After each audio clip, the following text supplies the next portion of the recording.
라는 제목으로 우리가 함께 하나님의 말씀을 살펴보고 또 말씀을 붙잡고 함께 힘있게 기도하는 그런 시간이 되시기를 소망합니다. 현재 그리스도인들을 한마디로 정의한다면 그리스도의 축복에 동참하는 자라고 할 수 있겠습니다. 그리스도의 축복에 동참하는 자. 하지만 초대교회 당시 로마의 지배를 받고 있었을 때의 그리스도인들은 그리스도의 환난에 동참하는 자들이었습니다. 그만큼 그들에게 있어서 환난은 흔한 일이었고 누구나가 믿음이 있는 사람이라면, 예수님을 주로 고백하는 사람이라면 받는 일이었습니다. 그래서 사도 요한도 자신에 대해서 요한계시록 1장 9절에서 이렇게 표현을 하고 있죠. 예수의 환난과 나라와 참음에 동참하는 자. 사도 요한은 자신에 대해서 1장 9절에서 세 가지로 표현을 하고 있습니다. 첫 번째는 예수의 환난, 두 번째는 나라, 그리고 세 번째는 참음입니다. 사도 요한이 자신에 대해서 소개하면서 제일 첫 번째 단어로 예수의 환난에 참여하는 자라고 하는 것은 예수님 때문에 지금 자신이 환난을, 고난을, 역경을 당하고 있다라고 이야기하고 있습니다. 그러면서 예수님 때문에 당하는 고난과 환난은 당연한 것이고 내가 그것을 위해 기쁘게 받아들이고 있다라고 이야기하고 있는 것이죠. 우리 주위의 많은 사람들을 살펴보면 각자의 나름과 상황, 사정, 그리고 환경에 의해서 당하고 있는 고통들이 있고 괴로움들도 있고 아픔도 있습니다. 그런데 이 모든 것은 자신의 개인적인 고통과 괴로움과 아픔과 환난이라는 것이죠. 하지만 우리가 내 개인적인 일, 내 자신의 일 때문이 아니라 예수님 때문에 환난을 당하고 고통을 당한다면 이것은 나의 환난과 고통이 아니라 누구의? 예수님의 환난이 되는 것입니다. 그래서 하나님 나라에서 가장 높은 가치를 인정받는 것은 예수님 때문에 또는 복음 때문에 고통받고 환난을 당하는 것입니다. 그래서 우리가 하나님 앞에서 칭찬과 상급을 받으려고 한다면 이 환난에 기꺼이 동참하는 자가 되어야 한다는 것이죠. 우리가 주님 때문에 때로는 욕을 먹기도 하고 반대를 당하기도 하고 어려움과 고통을 당할 때가 있습니다. 이때 주님께서는 우리의 이러한 모습을 보며 잘했다라고 칭찬을 하고 한다라는 것이죠. 그래서 요한이 자신에 대해서 두 번째 나라라고 소개하고 있는 것은 우리가 사는 모든 것을 하나님의 나라의 관점으로 볼 수 있어야 한다라는 것이죠. 다시 말해서 우리가 우리의 삶을 개인의 행복을 위해서만 사용한다면 그것은 아무런 유익이 없는 것이죠. 이 세상에서 살아가면서 제법 돈도 많이 벌고 좋은 집에 살고 좋은 곳으로 여행을 다니는 것, 이것은 하나님 나라와는 상관이 없는 겁니다. 개인의 유익을 위한 것이죠. 하지만 우리가 이렇게 함께 모여 예배를 드리고 전도를 하고 선교를 하고 헌신하며 마음을 쏟는 것, 이 모든 것은 하나님 나라의 일이며 예수님께서도 관심을 갖고 있는 일이 되는 것입니다. 그런데 이러한 하나님 나라의 일들은 하루아침에 되어지지 않습니다. 어느 정도 시간이 필요하기 말입니다. 하지만 세상 일들은 그렇지 않습니다. 우리 주위에서 일어나는 모든 일들을 보게 되면은 어느 한순간에 결정되는 일들이 많이 있습니다. 예를 들어서 어떤 기업이 사느냐 죽느냐는 것은 그 CEO가 어떤 결정을 하느냐, 어떤 정책을 따르느냐에 따라서 그 한순간에 판가름 날 때가 있다는 것이죠. 하지만 하나님 나라의 일과는 반대가 됩니다. 사람의 생각과 가치관이 변하는 것은 결코 하루아침에 이루어지지 않습니다. 그래서 사도 요한이 자신에 대해서 소개를 할 때 세 번째 무엇입니까? 참음, 인내에 대해서 이야기를 하고 있다는 것이죠. 이와 마찬가지로 우리가 어느 정도의 열매를 맺기 위해서는 인내의 시간이 필요하다라는 것입니다. 이는 농사 짓는 사람들을 생각하면 쉽게 이해가 될 수 있을 것입니다. 농사를 짓는 분들이 논이나 밭에 씨를 뿌린 후에 당장 내일 또는 일주일, 한 달 이렇게 빠른 시일에 열매 맺기를 기대하는 것이 아니라 씨를 뿌릴 때에는 어느 정도 시간을 통해 1년의 과정을 거치고 난 다음에 아름답고 풍성한 열매를 맺기를 기대함, 이런 것 아니겠습니까? 한 알의 열매 맺기 위해서 농부는 이토록 기다리는 참음의 시간을 갖습니다. 그런데 복음의 농사는 밭에 씨를 뿌리고 열매를 걷는 것보다 훨씬 더 오랜 시간이 걸린다는 겁니다. 어쩌면 우리는 평생을 기다려야 할 때도 있습니다. 물론 하나님의 특별한 은혜와 역사 가운데 한순간에 이루어질 수도 있습니다. 하지만 이런 경우는 되게 특수한 경우입니다. 요한은 하나님의 말씀과 예수의 증거로 인하여서 반모섬에 유배되었습니다. 성지순례 또는 성지 여행을 통해 이 반모섬을 다녀오신 분들의 말을 들어보면 이 반모섬을 가는데 풍랑이 얼마나 심한지 바람이 조금이라도 불면 배가 아예 출항을 하지 않는다라고 합니다. 요한은 이 반모섬에 유배를 당하게 됩니다. 그 이유는 로마로부터 요한이 죄인임을 선포되었기 때문입니다. 요한에게 내려진 죄목은 하나님의 말씀 그리고 예수 그리스도를 증거하는 일이었습니다. 다시 말해서 로마는 요한으로부터 성경을 가르치지 말고 예수님에 대해서 증거하지 말라라는 명령을 받았던 것입니다. 그러나 하나님의 말씀과 예수님에 대한 증거는 교회의 생명과 같은 것이었습니다. 이 두 가지를 하지 말라는 것은 마치 우리에게 숨을 쉬지 말라는 것과 같은 것이었습니다. 그래서 요한은 이러한 로마의 명령을 받고도 하나님의 말씀을 전하고 예수님의 하신 일들을 증거하는 일에 멈추지 않습니다. 그러자 요한은 로마의 군인들에게 붙들려 가서 노인의 몸으로 조사를 받고 취절을 당하고 온갖 고문을 당한 후에 다시는 살아서 나오지 못하도록 풍랑이 심한 반모섬에 유배를 당했던 것입니다. 이제 요한은 더 이상 그 누구에게도 설교할 수 없었고 예수님에 대해서 증거할 수도 없었습니다.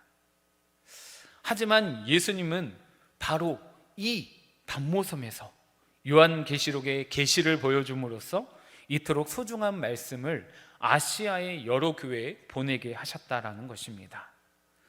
예수님은 이 모든 세상에서 일어나는 일들을 다 보고 계신다라는 것이죠. 이러한 상황 가운데서도 우리가 두려워하지 않고 움츠려들지 않고 더욱더 담대히 주님을 위해 싸우기를 원하고 계심을 기억하시기 바랍니다. 예수님은 우리가 한순간도 멈춰 있기를 바라지 않습니다. 그래서 뭐라고 이야기합니까? 오늘 본문 10절 말씀 함께 읽도록 하겠습니다.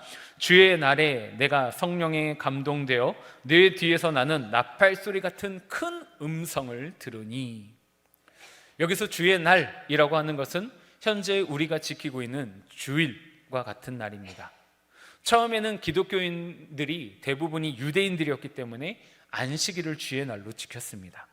그러다가 예수님이 부활하신 그 날을 기점으로 주의 날을 지키기 시작했습니다. 요한은 주의 날이 되었지만 섬에 유배되어 있었습니다. 따라서 교회에 갈 수도 없었고 믿음의 동역자들을 만날 수도 없었습니다. 사랑하는 성도들을 만날 수 없었습니다. 너무나 그리웠을 것입니다. 외로웠을 것입니다. 그런데 이때 요한은 성령의 감동을 받게 되죠. 이것은 주님께서 요한을 말씀의 세계로 데려가기 위해서 영적으로 감동케 하는 것이었습니다. 요한은 이때 나팔 소리 같은 큰 음성을 듣게 됩니다. 그것은 내가 지금 보는 것을 기록해서 에베소, 서머나, 버가모, 두아디라, 사데, 빌라델비아, 라우디아 교회 7교회에 보내라는 말씀이었습니다. 예수님께서 나팔 소리같이 큰 음성을 내시는 것은 이 음성을 듣는 사람으로 하여금 자신의 문제에 빠져 있지 말고 정신을 똑바로 차리라 라고 이야기하는 것이죠. 다시 말해서 하나님의 말씀을 들음으로 인하여서 환경과 상황과 여건을 뛰어넘고 초월하는 믿음으로 나아가라고 지금 깨우쳐주고 있는 것입니다. 사랑하는 영가족 여러분, 오늘 여러분의 귀에 들려지는 이 하나님의 음성이 여러분들을 깨우는 큰 나팔 소리가 되기를 소망합니다. 우리가 삶을 살아가다 보면 변하지 않고 도저히 끝이 날 것 같지 않는 긴 어둠의 터널 속에 갇힌 것과 같은 상황, 여건, 환경, 이런 문제에 빠져서 문제만 바라보고 있으면 우리는 아무것도 할 수 없습니다. 하지만 우리가 하나님을 바라보고 주님을 바라보면 우리는 그 모든 것을 뛰어넘어서 초월해서 모든 것을 할 수 있습니다. 하지만 반대로 우리가 우리 자신을 바라보는 순간 우리는 그 모든 힘들을 잃어버리고 마는 것이죠. 그렇다고 해서 우리가 우리 자신을 전혀 보지 말라는 말이 아닙니다. 우리가 우리 자신을 보되 우리는 어떠한 모습으로 보아야 합니까? 바로 하나님의 말씀으로 우리 자신을 계속해서 바라보는 훈련을 해야 합니다. 우리가 우리 자신의 문제를 가지고 염려를 하면 끝없는 추락 속에 빠질 수밖에 없습니다. 그런데 우리에게 있어서 진짜 중요한 것은 지금, 다른 시간이 아니라 바로 지금 주님의 말씀을 듣는 것이고, 우리가 지금 들은 이 은혜의 말씀을 다른 누군가에게 또 나누어 주는 것이라는 것이죠. 우리는 요한이 이후에 어떻게 되었는지, 반모섬에 갇힌 후에 어떻게 되었는지는 제대로 알지 못합니다. 그런데 중요한 것은 요한이 가장 어렵고 가장 힘든 상황에서 하나님의 말씀을 받았고, 그리고 그 받은 말씀을 성공적으로 7교회에 전달했다라는 것입니다. 오늘 우리에게 있어서 가장 중요한 것은 하나님의 말씀을 받는 것, 하나님의 말씀을 듣는 것, 하나님의 말씀을 우리의 가슴판에 새기는 것이라는 것이죠.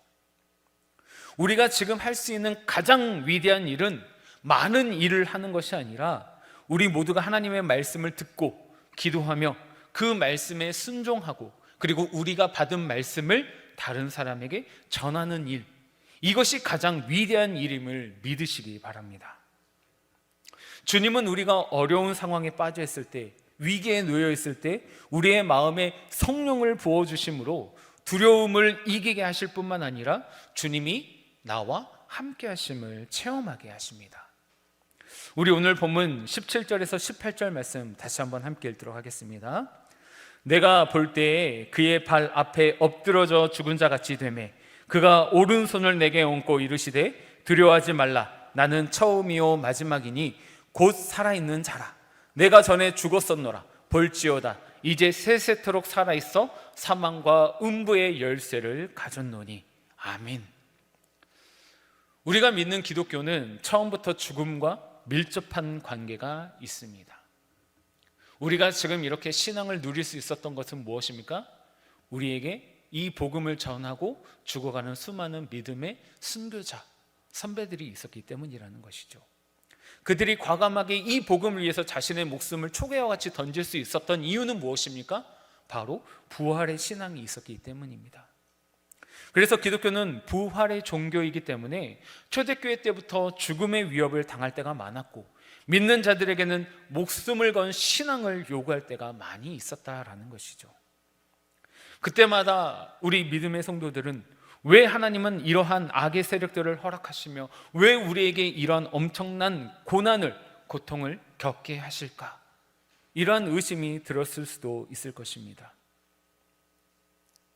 그런데 하나님께서는 이러한 고난을, 이러한 고통을 우리에게 주신다라는 것이죠. 왜냐하면 우리가 이 고난을 통과해야만 제대로 된 신앙으로 인정을 받게 되기 때문입니다. 다시 말해서 우리가 한 번은 죽음의 고비를 통과해야지만이 이 세상을 살아가는 것이 두렵지 않게 됩니다. 되게 큰 사고를 당해서 죽을 뻔한 위기를 겪으신 분들은 이런 고백을 합니다.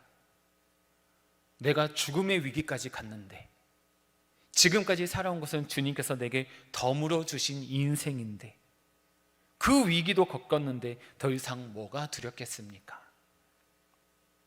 이렇게 죽음의 문턱을 한번 넘고 나면 아무것도 두려울 게 없습니다.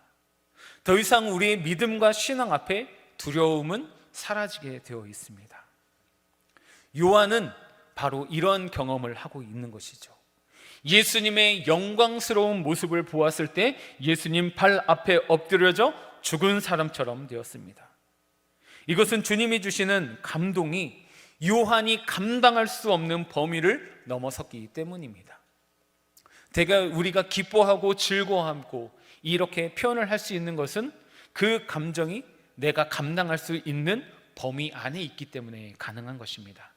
그런데 만일 우리가 도저히 감당할 수 없는 감동을 받거나 어떠한 충격을 받게 되면 아무 말도 못하게 되는 거죠. 그리고 쓰러져 죽은 사람처럼 되는 것이죠. 이러한 사실은 우리가 신앙생활하면서 점점 체험해야 할 필요가 있습니다. 왜냐하면 우리가 이렇게 하나님의 감동 가운데 빠져 있게 되면 우리 안에 있는 염려, 근심 이러한 것들이 다 빠져나가기 때문이죠. 우리 성도들이 환난과 고통 가운데 있을 때 하나님께서는 우리 마음속에 성령으로 하나님의 사랑을 부어주십니다. 얼만큼이요? 차고 넘치도록, 우리가 감당하지 못할 정도로 부어주십니다. 이것은 내 안에 하나님의 영광이 직접적으로 충만하게 가득 차고 넘치도록 부어지는 체험이고 은혜인 것이죠. 이때 외부적으로 우리에게 아무리 심한 박해와 고통이 온다고 할지라도 우리의 내면은 조금도 상처를 받지 못합니다. 왜냐하면 우리 마음속에 있는 충만한 기쁨과 영광이 외부로부터 오는 모든 공격을 밀어낼 수 있는 힘과 능력이 되기 때문이죠. 우리가 하나님의 성령을 받는 경우는 하나님의 말씀을 읽거나 혹은 하나님의 말씀을 듣는 가운데, 그리고 하나님의 뜻을 깨닫게 되었을 때입니다. 그렇기 때문에 우리 크리스천들에게 있어서 가장 기쁨이 클 때는 하나님의 말씀이 깨달아질 때라는 것이죠. 엠마오로 가던 두 제자들이 있었습니다. 예수님의 죽으심을 보고 너무나도 상심하여서 예수님이 살아나셨다라는 여자들의 증거를 듣고서도 고향으로 묵묵히 내려가고 있었습니다. 그런데 언제부터인지 모르겠지만 주님이 그들과 함께 동행을 하십니다. 그리고 나중에 여관에서 그들에게 성경을 풀어주실 때 그들의 마음이 뜨거워졌다라고 했습니다. 이것은 두 제자가 하나님의 말씀을 비로소 깨달았을 때 성령의 감동이 오면서 힘을 얻게 되는 것이죠. 낙심하고 절망했던 그 마음을 훌훌 털어버리고 다시 일어서서 하나님 나라를 위해서, 예수 그리스도의 그 받은 도를 위해서 다시 나아갈 수 있는 힘을 얻게 된 것이죠. 우리는 대부분 기도하거나 말씀을 묵상하는 가운데 하나님께서 얼마나 나를 사랑하시는가 하는 것을 마음속으로 뜨겁게 느끼게 됩니다. 그래서 주님은 고난당하는 성도들에게 하나님의 말씀을 들려주게 하시고 그 말씀을 듣고 깨닫게 하심으로 그 상한 마음을, 그 아픈 마음을 만지시고 위로하신다라는 것이죠. 하지만 어떤 경우에는 하나님 말씀과 상관없이 성령께서 때로는 직접적으로 감동을 주셔서 은혜 받게 하시는 경우가 있습니다. 바울과 실라는 옥중에서 채찍으로 매를 맞고 깊은 감옥에 갇혀서 발은 착고에 차이고 등은 채찍에 맞아 쓰러진 가운데에서 밤중에 찬송을 부를 때 하나님의 능력이 나타났습니다. 이때는 바울과 실라의 마음만 뜨거운 것이 아니라 옥문이 흔들리는 지진이 일어났습니다. 그래서 옥문이 열리고 바울과 실라에게 채워놨던 착고가 풀어지고 바울과 실라를 채찍했던 간수는 죄수들이 다 돌아난 줄 알고 칼로 자신을 스스로 목을 매려고 했습니다. 그때 바울과 실라가 그를 말리죠. 이때 간수는 그 자리에서 무릎을 꿇고 예수님을 주님으로 영접하게 됩니다. 구약의 이사야 선지자는 사명을 받아 성전에서 기도를 하던 중에 성전 가득 채우는 그리스도의 영광을 보게 됩니다. 그리고 그의 옷자락이 온 성전을 채우게 되는데 이사야는 자기 입술이 부정한 것을 알고 화로다, 화로다, 나여 입술이 부정한 자로다 라고 고백을 하죠. 이때 천사가 성전의 숯불로 이사야의 입술을 대어서 정결케 하는 내용이 나옵니다. 우리가 진짜로 주님을 믿는다면 우리의 삶에는 여러 번 성령이 주시는 감동이 물밀듯 찾아올 때가 있습니다. 때로는 정신을 차릴 수 없을 정도로 강하고 진한 감동이 오는가 하면 때로는 아주 잔잔한 기쁨과 평안이 임하기도 한다는 것이죠. 우리에게는 이 모든 것들이 다 소중한 것입니다. 이것은 이 세상과 다른 세계가 있다는 것을 우리에게 보여주는 것이며 우리는 이러한 체험을 통하여서 천국의 실체를 맛보고 누리게 되는 것입니다. 그러니까 지금 우리 눈에 보이는 이 세상이 전부가 아니라는 것을 깨닫게 되는 것이죠. 우리 성도들이 우리의 삶 가운데 아무런 고난도 없고 고통도 없고 아무 걱정 근심이 없고 평안할 때는 이 눈에 보이는 세계가 전부인 것 같고 천국은 너무나 멀리 느껴지지만 환난이 오면, 내 마음 고통이 찾아오면 천국은 실제적이고 가까우며 주님이 얼마나 가까이 계신지, 손만 뻗으면 잡을 수 있는 위치에서 주님이 나를 바라보고 계신 것을 알게 된다는 것이죠. 주님은 정신을 잃고 죽은 자처럼 쓰러져 있는 요한에게 오른손을 대시면서 이렇게 말씀하십니다. 두려워 말라. 나는 처음이요 나중이니 곧 산 자라. 내가 전에 죽었었노라. 볼지어다 이제 세세토록 살아있어 사망과 음부의 열쇠를 가졌느니. 주님은 정신을 차리지 못하는 요한을 붙들어 주십니다. 이것이 바로 주님께서 우리에게 새 힘을 주시는 방법입니다. 주님의 영광 앞에 쓰러진 자에게 주님은 세상은 어떠한 세력도 이길 수 있는 새로운 힘과 용기를 주시는 것이죠. 그래서 우리는 한편으로는 쓰러지지만 다른 한편으로는 아무것도 두려워하지 않는 한 마리의 사자로 일어서게 하는 것입니다. 그러면서 주님은 요한에게 자신에 대해서 선언하시죠. 나는 처음이요 나중이니 곧 산 자라. 처음이요 나중이니 곧 산 자라고 하는 것은 그가, 예수님이 영원전부터 영원까지 계속 계시다라는 것을 의미합니다. 결국 예수님은 여호와이시고 영원전부터 영원까지 계속 존재하고 계신 하나님이심을 나타내시는 것이죠. 그러면서 예수님은 너무나도 충격적인 말씀을 들려주십니다. 그것은 바로 내가 전에 죽었다라는 것입니다. 주님이 죽은 적이 있는데 지금은 이렇게 살아났다라고 말씀하고 계시는 것이죠. 영원전부터 계신 하나님께서 죽임을 당하셨습니다. 누가 감히 이 전능하신 영원전부터 계신 하나님을 죽일 수 있었습니까? 죄인된 인간들이 그렇게 했습니다. 예수님도 죽었습니다.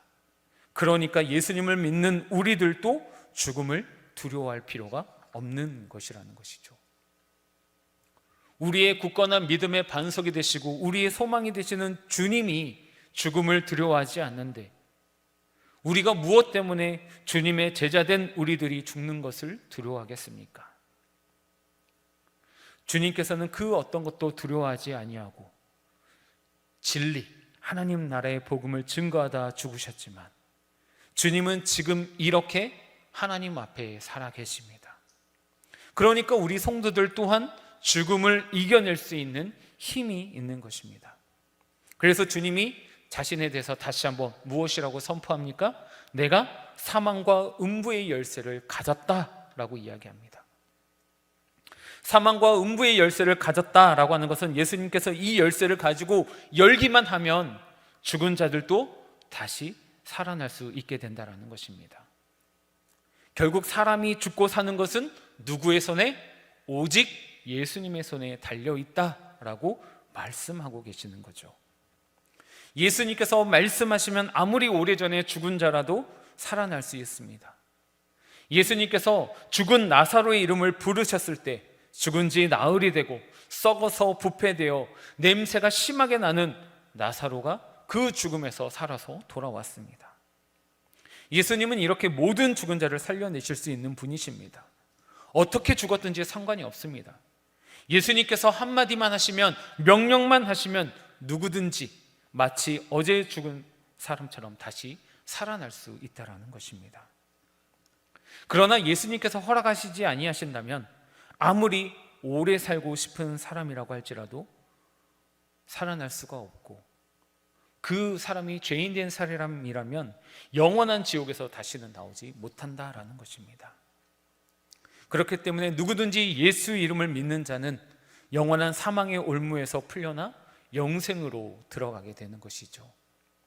초대교회에는 믿음을 훌륭하게 지킨 사람들도 있었지만 눈에 보이는 로마 황제를 두려워해서 신앙마저 저버리고 믿음의 길에서 변절하는 사람들도 있었습니다. 죽음은 모두에게 두려운 곳이고 심한 고통입니다. 그러나 그 죽음이 영원한 죽음은 아닙니다. 정말 두려운 것은 그 죽음 뒤에 있다라는 것이죠. 그래서 주님은 교회로 하여금 죽음의 눈에 보이는 죽음을 두려워하지 말라고 명령하고 계시는 것입니다. 우리 그리스도인들은 자신의 영원한 생명을 주님께 맡겨놓은 자들입니다. 사망과 음부의 열쇠를 가진 자에게 우리의 생명을 맡겨놓았습니다. 어떠한 일이 있는다고 할지라도 주님께 맡겨놓은 생명이라면 다시 살아날 것입니다. 이제 우리에게 필요한 것은 죽음을 두려워하지 않는 믿음인 것입니다. 계시록 1장 19절에서 20절 말씀 함께 읽도록 하겠습니다.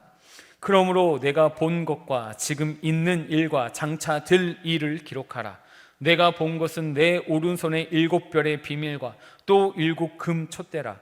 7별은 7 교회의 사자요 7 촛대는 7 교회니라. 아멘. 성령으로 충만하게 요한을 채우셨던 그 하나님, 사망과 음부의 권세를 이기신 그 하나님이 이제 너의 상황과 여건과 환경 모든 것을 초월하여서 두려움 없이 이길 수 있는 힘을 주시고 난 다음에 이제는 주님께서 요한에게 네가 눈으로 본 것들을 글로 기록하라 라고 말씀하고 있습니다.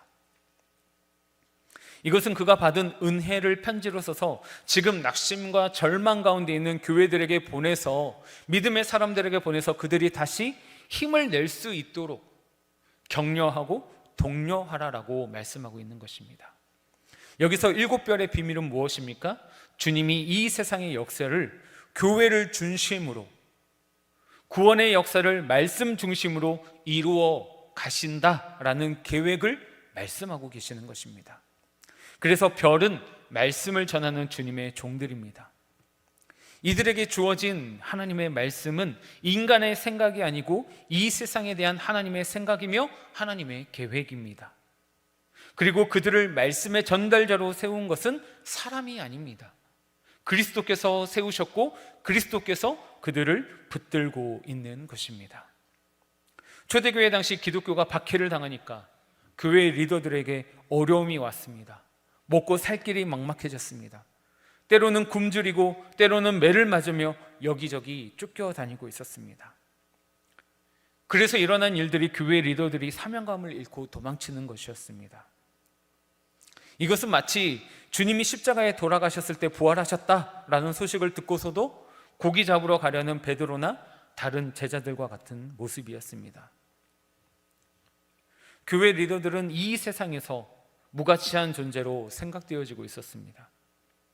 그러나 이들의 손에 맡겨진 말씀은 온 세상을 살릴 수 있는 하나님의 말씀이었습니다.